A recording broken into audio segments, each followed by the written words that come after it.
Stripped uniform में एक कैदी को गार्ड्स की एक जोड़ी द्वारा पेनिटेंट्री के सेंट्रल कॉरिडोर से ले जाया जा रहा है। उसे जहां भी ले जाया जा रहा है, कैदी पीसफुली नहीं जा रहा।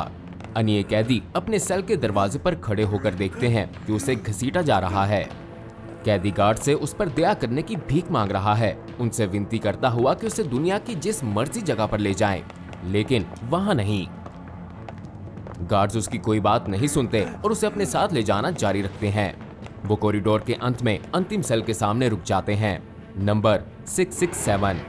कैदी अंधेरी खाली कोठरी में देखकर चिल्लाता है, गार्ड्स के खिलाफ आखिरी बार संघर्ष करता हुआ, जिसके बाद उसे अंदर धकेलकर दरवाजा बंद कर दिया जाता है। कैदी छोटी और अंधेरी कोठरी में चारों ओर देखता है। अंदर केवल एक पतले गद्दे वाला बेड है और एक गंदा शौचालय। वो बेहद डरा हुआ लगता है। उसकी आंखें सेल के चारों ओर ऐसे खोजती हैं जैसे कोई मॉन्स्टर एक अंधेरे कोने से उस पर छलांग लगाकर उसे पकड़ लेगा। कैदी एक क्रैकिंग साउंड सुनकर तुरंत घूमता है। ये एक अलग तरह का मॉन्स्टर है। उसको यहाँ लाने वाले दो गार्ड्स के बीच एक तीसरा प्रिजन गार्ड खड़ा है। वो बहुत बड़ा है और अपने हाथों से क्रैक्स निकालता है। विशाल गार्ड सेल के दरवाजे की बगल में किसी चीज की ओर हाथ बढ़ाता है। ये एक क्लिपबोर्ड है। वो कैदी की वर्दी को देखता है और उसका नाम इस पर लिख लेता है। बड़ा गार्ड दूसरे गार्ड से पूछता है, तो हम क्या सोच रहे हैं, एक दिन, दो? इसके लिए दोनों में से एक गार्ड जवाब देता है, इसने जो किया है उसकी सजा इससे कहीं अधिक होनी चाहिए। क्यों, क्या किया इसने? बड़ा गार्ड पूछता है, इसने नर्सिस में से एक पर हमला किया था और उसकी हालत काफी खराब है। नर्सिस में से एक? बड़े गार्ड के सर की नसें बाहर निकलती हैं और पेंसिल पर उसकी पकड़ और मजबूत हो जाती है। कौन थी वो? वो ग्लोरिया थी, गार्ड जवाब देता है। विशाल गार्ड के हाथ से पेंसिल गिर जाती है। गार्ड्स में से एक उसे जल्दी से उठाकर उसे दोबारा सौंपता है।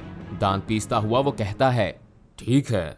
जैसे ही विशाल गार्ड गुस्से में उसे हिंसक आंखों से देखता है, कैदी अंधेरे सेल में जो उसके साथ होने वाला होता है उससे डरकर पीछे की ओर जाने लगता है। तुम्हें नर्सों पर हमला करना पसंद है ना? चल, हम तुम्हें इसके बारे में सोचने के लिए काफी समय देंगे। मैं तुम्हें देखूंगा 1 साल बाद। दोनों गार्ड्स एक दूसरे की ओर देखते हैं, स्पष्ट रूप से ये सोचते हुए कि इस तरह के अपराध के लिए ये बहुत एक्सट्रीम है। क्या तुम्हें यकीन है कि ये ठीक रहेगा? उनमें से एक पूछता है, लेकिन अब देर हो चुकी है। गार्ड ने ठीक 1 साल बाद की तारीख लिख दी है। नहीं, प्लीज नहीं, कैदी चिल्लाता है, सलाखों की ओर आकर अपना हाथ बाहर निकालते हुए, इस उम्मीद के साथ कि वो उसकी मदद करेंगे, लेकिन ऐसा नहीं होता। हवा की एक फेंट रसलिंग सुनाई देती है जिसमें कुछ आवाजें होती हैं और जिसके बाद कैदी गायब हो जाता है। वो बस चला गया, अस्तित्व से बाहर। गार्ड क्लिपबोर्ड को दीवार पर वापस लटकाकर तेजी से घूमकर वापस चलने लगता है। उसे हॉस्पिटल जाना है। दोनों गार्ड्स एक दूसरे की ओर देखते हैं क्योंकि वो कुछ भी नहीं कर सकते और उसके पीछे चलते हैं। बेचारा कैदी, उनमें से एक हल्की सी आवाज में कहता है जब वो खाली कोठरी से दूर जाते हैं। उस दिन के 1 साल बाद विशाल गार्ड उसी जेल के कॉरिडोर से चलता है। रात हो चुकी है और चलते हुए वो अपने बैटन को सेल्स की सलाखों के साथ मारकर एक ऊंची आवाज बनाता है, जाग जाओ सब, जाग जाओ, ये घर वापसी का दिन है। सोए हुए कैदी अपने बिस्तरों से उठकर अपने सेल के सामने आकर खड़े हो जाते हैं, ब्लॉक के अंत के सेल को देखने के लिए अपने सेल की सलाखों के माध्यम से पूरी कोशिश करते हुए। देखो कि जब तुम स्टाफ के साथ खिलवाड़ करते हो तो क्या होता है। चलो उठो, उठो, आज वो दिन है, घर वापसी का दिन। गार्ड कॉरिडोर के अंत में पहुंचकर उस खाली सेल के सामने खड़ा होता है जिसके बगल वाली दीवार में क्लिपबोर्ड लटक रहा है। दरवाजा खुला है लेकिन उसे गंदे शौचालय और बिस्तर के अलावा इस अंधेरे सेल में कुछ नहीं है। गार्ड अपनी पॉकेट वॉच निकालकर समय देखता है। हर कोई, गार्ड भी और सभी कैदी भी, उसी खाली सेल की ओर देख रहे हैं। गार्ड अपनी वॉच दोबारा देखता है। मिनट की सुई आधी रात पर आती है और उसी समय सेल का दरवाजा स्लाइड होकर एक ऊंची आवाज के साथ लॉक हो जाता है। जेल में पूरी तरह से सन्नाटा है। प्रत्येक कैदी सांस रोककर इंतजार कर रहा है कि क्या होने वाला है। गार्ड बहुत सी चाबियां निकालता है और उनमें से एक सेल के दरवाजे में डालकर अंदर जाता है। वो चारों ओर देखता है और फिर भी ऐसा ही प्रतीत होता है कि अंदर कुछ नहीं है, लेकिन फिर उसे वो दिख जाता है जिसकी उसे तलाश थी। वहां कोने में शौचालय के पास स्ट्रिप्ड प्रिजन यूनिफॉर्म में एक फिगर है। अरे हाँ, यहाँ हो तुम। गार्ड उसकी ओर चलना शुरू कर देता है जो किसी तरह सेल में दिखाई दिया है, लेकिन ये हडल्ड फिगर ना हिलती है और ना ही रिएक्ट करती है।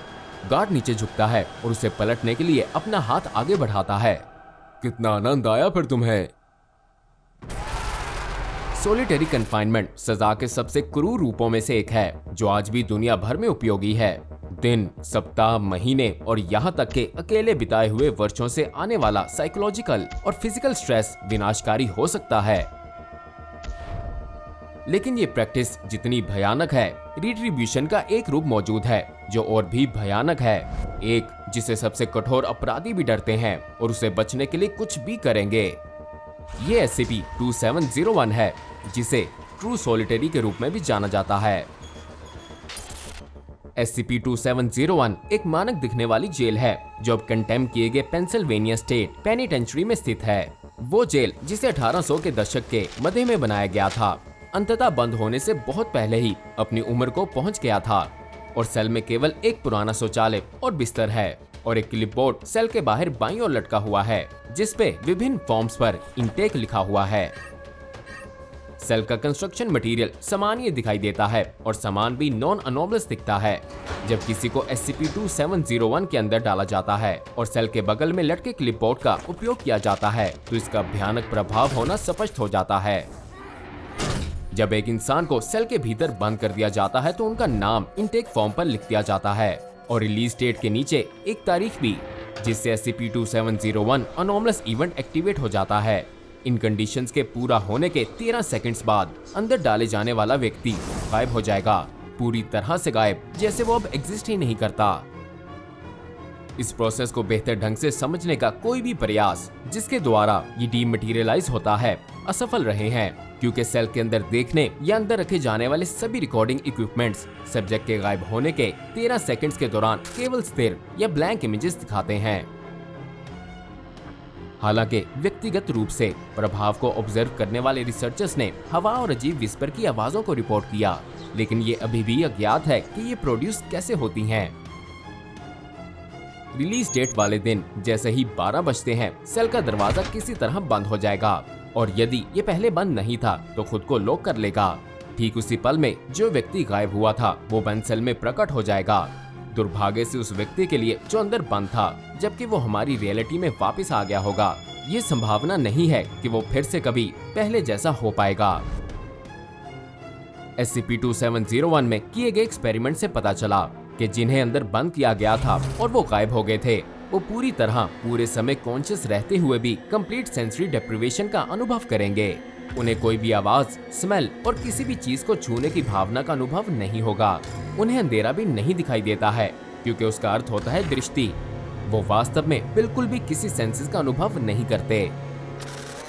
ये प्रभाव ह्यूमन साइकी के लिए विनाशकारी हो सकता है, जिसमें सब्जेक्ट्स ने रिपोर्ट किया कि उन्होंने SCP-2701 के भीतर अपने समय में शैडोज और लाइट, क्लाउस्ट्रोफोबिया, अगोराफोबिया और सोने के लिए जाने वाला डर विकसित किया है। साथ ही उन्होंने उम्र भरने सहित किसी भी तरह के शारीरिक परिवर्तनों का अनुभव नहीं किया, चाहे कितना भी समय बीत गया हो।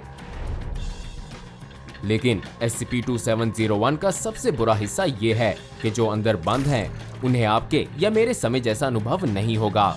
टेस्ट से पता चला है कि जब कोई सेल के अंदर से गायब होता है तो उन्हें ऐसा लगेगा जैसे समय स्ट्रेच हो गया है। डायलेशन इफेक्ट के कारण उन्हें सामान्य समय से 300 से 400 गुना अधिक समय की दर से समय का अनुभव होगा, जिसका मतलब है कि 2 घंटे के लिए अंदर रहने वाला व्यक्ति समय का ऐसे अनुभव करेगा जैसे उसे 25 से 33 दिनों के लिए बंद कर दिया गया था। जबकि किसी को पूरे साल के लिए बंद किया गया था तो उसे ऐसा लगेगा जैसे वो कई सदियों से इसमें था। फाउंडेशन रिसर्चर्स ने सिद्धांत दिया है कि लंबे समय तक किसी भी आउटसाइड स्टिमुलेशन की अनुपस्थिति स्ट्रेस को कम करने के प्रयास में रेशनल थॉट स्ट्रक्चर्स के तोड़ने का कारण बनती है और जिसके बाद एक कंप्लीट साइकोलॉजिकल ब्रेकडाउन होता है। SCP-2701 के प्रभावों को बेहतर ढंग से समझने के लिए SCP फाउंडेशन ने क्लास टी कर्मियों का उपयोग करते हुए कई एक्सपेरिमेंट्स किए। एक एक्सपेरिमेंट में जिसमें डी क्लास कर्मी D77391 का उपयोग किया गया था। ये इवेंट 11:45 पर शुरू हुआ और रिलीज डेट को आधी रात पर सेट किया गया था, जिस कारण डी क्लास सेल के अंदर 15 मिनट तक रहा। हालांकि उसने इस समय का 75 से 100 घंटों तक का अनुभव किया। फिर से प्रकट होने के 6 घंटों बाद जब D77391 का इंटरव्यू हुआ तो उसने अपने समय को एक ट्रू हेल बताया। खालीपन के सिवा और कुछ भी अनुभव नहीं कर सका। वो कुछ भी नहीं कर सकता था, ना ही वो सो सकता था, ना चिल्ला सकता था। वो केवल अपने विचारों और यादों के साथ अकेला था। केवल एक चीज जिसे उसने अपने दिमाग को पूरी तरह खोने से रोक दिया, वो थी जो रिसर्चर्स में से एक ने उसे सेल के अंदर जाने से पहले बताई थी। रिसर्चर ने उसे कहा था कि चाहे वो कुछ भी महसूस करे, उसे इस विचार पर कायम रहना होगा कि वो वापस जाएगा। उसे याद रखने की जरूरत थी कि वो वहां हमेशा के लिए नहीं रहेगा। हालांकि इन वर्ड्स ऑफ एनकरेजमेंट ने D77391 के सबसे बुरे मानसिक प्रभावों को दूर कर दिया और जिससे एक्सपेरिमेंट के रिजल्ट्स भी इंपैक्ट हुए। जिसके बाद रिसर्चर को 6 महीने की सस्पेंशन के बाद एक और अलग प्रोजेक्ट पर रीअसाइन किया गया। SCP फाउंडेशन को पहली बार SCP-2701 के बारे में तब पता चला जब पेंसिल्वेनिया स्टेट पेनिटेंचरी में एबनॉर्मेलिटीज की रिपोर्ट्स मिली। वकीलों द्वारा कई शिकायतें थीं कि उन्हें उनके क्लाइंट से मिलने नहीं दिया जा रहा और ये भी कि उन्हें जेल के वार्डन द्वारा साइट तक आने भी नहीं दिया जा रहा था। जब पुलिस को अंततः साइट पर इन्वेस्टिगेशन के लिए भेजा गया तो ये पता चला कि पूरा जेल, जिसमें पहले 137 कैदी थे और कई स्टाफ मेंबर्स भी, इन सब में केवल एक ही निवासी था, वार्डन। उसने सेल 667 के एक्टिवेशन प्रोसीजर का वर्णन किया और उन्हें समझाया कि उसने हर कैदी को एक एक करके इसमें डाला और वो गायब हो गए। अपनी इस योजना को गुप्त रखने और किसी भी ऑफिशियल इंक्वायरी को रोकने के लिए वार्डन कैदियों की देखभाल के लिए दिए जाने वाले पैसों को अधिकारियों और ऑफिशियल्स को रिश्वत देने के लिए उपयोग करता था। जिसके बाद वार्डन ने खुद को पुलिस के हवाले कर दिया और फिलाडेल्फिया पुलिस के भीतर एक अंडरकवर फाउंडेशन एजेंट ने जल्द ही SCP एजेंट्स को सेल के एनॉर्मस इफेक्ट के प्रति अलर्ट किया। जब फाउंडेशन की एक टीम साइट पर पहुंची तो उन्होंने इसको ऐसा ही पाया जैसा कि इसे वर्णित किया गया था, इंटेक फॉर्म सहित।